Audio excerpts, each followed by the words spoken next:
Isang malisyosang balita ang kumakalat ngayon sa social media kung saan may mga news website na nagpapakalat ng fake news at nagsasabing hiwalay na si Moira de la Torre at Jason Marvin Hernandez. Ayon sa mga ito ay nakumpirma daw nilang hiwalay na daw talaga ang mag-asawa dahil binura daw ni Moira de la Torre ang surname niyang Hernandez sa kanyang social media accounts. Ayon pa sa mga ito ay deleted na din daw ang mga larawan kung saan magkasama ang dalawa. Ngunit ano nga ba talaga ang katotohanan sa balitang ito?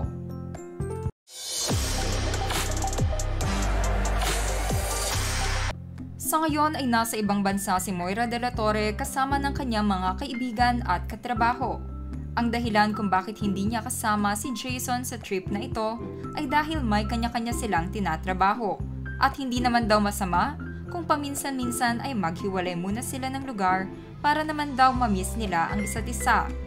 Makikitang kasama ngayon ni Moira si Mimiya at tinagpa nito sa kanyang post ang asawa na ipinapakita ang paborito nitong pagkain.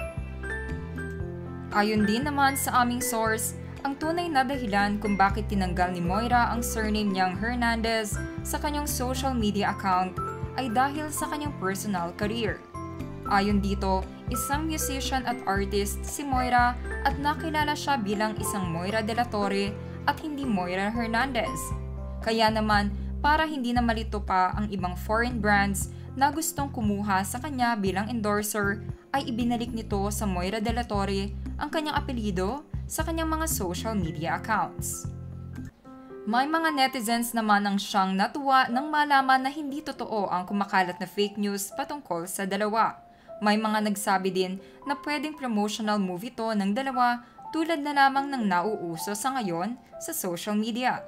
Ipinost din kasi ni Moira sa kanyang social media account na naglabas silang mag-asawa ng bagong kanta na may pamagat na Buntong Hininga. Matatandaan din naman na noong nakaraan ay marami ding nag-akala na hiwalay na ang mag-asawang Neri Naig at Chito Miranda dahil sa pinost nila sa social media. Ngunit isang promotional move pala ito para sa produktong kanilang ine-endorso. Isa sila Moira de la Torre at Jason Marvin Hernandez sa may maganda at emosyonal na love story sa mundo ng showbiz.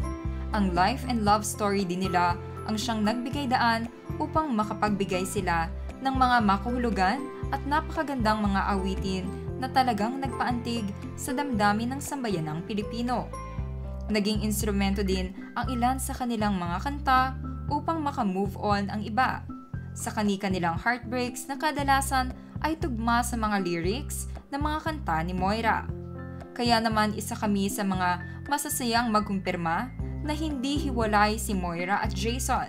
Bagkos, lalo pang tumibay ang kanilang relasyon. There you have it mga ka-showbiz peeps. Anong masasabi nyo sa issue na ito? Just comment below.